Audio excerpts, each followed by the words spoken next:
ख्रिस्ताठायी जमलेल्या माझ्या सर्व बंधू आणि भगिनींनो, तसेच सर्व बालगोपाळ वर्ग या सर्वांना माझा जय ख्रिस्त. आवाज येतोय का व्यवस्थित? आज आपण पवित्र माळेचे 11वे पुष्प गुंफत आहोत. आजचा माझा विषय आहे पवित्र मरिया विश्वासू कुमार. संत लूकाकृत शुभवर्तमानातून घेतलेले वाचन, अध्याय 1 वचन 45. विश्वास ठेविला ती धन्य, कारण प्रभूने सांगितलेल्या गोष्टींची पूर्तता होईल. पवित्र मरिया धन्य झाली कारण तिने प्रभूवर विश्वास ठेविला. विश्वास म्हणजे धार्मिकतेचा पाया. आपण जर पवित्र मरियेचे संपूर्ण जीवन बघितले तर देवदूताने तिला संदेश दिल्यापासून ते स्वर्गारोहण होण्यापर्यंतचा तिचा प्रवास हा अत्यंत कठीण असा होता.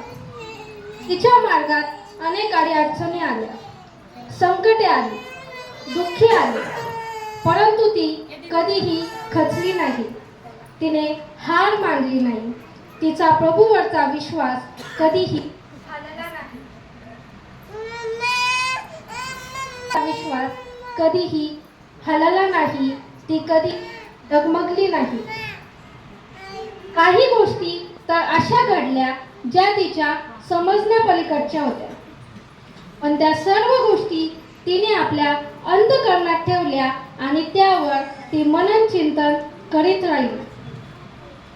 जर आपण आनंदाचे 15 रहस्य म्हटले तर आपण किती सहजपणाने म्हणतो. देवदूताने पवित्र मरियेला संदेश दिला आणि ती पवित्र आत्म्याच्या योगाने गर्भी संभवली. परंतु खरंच हे एवढं सोपं होतं का? जेव्हा देवदूताने पवित्र मरियेला संदेश दिला त्यावेळी ती एक कुमारिका होती, म्हणजेच तिचे लग्न झालेले नव्हते. तिचे लग्न योसेफासोबत ठरलेले होते, परंतु झालेले नव्हते. आणि अशा वेळी जर देवदूत येऊन तिला सांगत असशील की पहा, पवित्र आत्म्याच्या योगाने तू गर्भी संभवणार आहेस आणि देवाच्या पुत्राला तू जन्म देणार आहेस, तर अशा वेळी ती किती गडबडून गेली असेल, ती किती भांबावली असेल, कदाचित घाबरली सुद्धा असेल.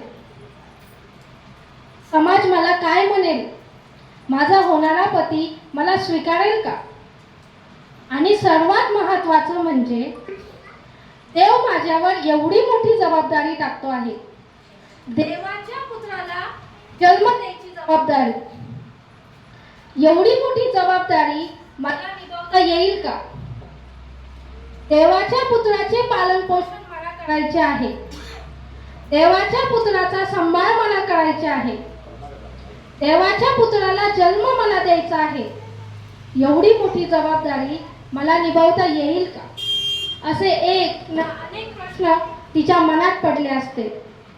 परंतु न घाबरता, न डगमगता, अत्यंत संयमाने आणि धीराने ती देवदूताला उत्तर देते, पहा, मी प्रभूची दासी, आपण सांगितल्याप्रमाणे माझ्या ठायी हो. केवढा हा विश्वास, केवढी ही आज्ञाधारकता. आणि याच विश्वासाने तिला सर्व संकटांवर मात करण्याची आणि पुढे जाण्याची ताकद दिली. तिचा पुढचा प्रवास तर अत्यंत कठीण असा होता. पवित्र मरियेचे दिवस भरत आलेले होते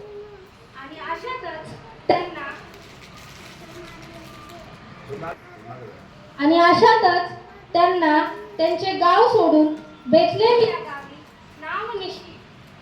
नावनिशी लिहून देण्यासाठी जावे लागले.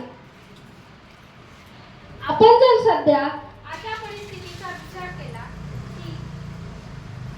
अशा परिस्थितीचा विचार केला की कोणी एखादी स्त्री गरोदर आहे आणि तिला अचानक प्रवास करावा लागला, अचानक प्रवासाची वेळ जर तिच्यावर आली,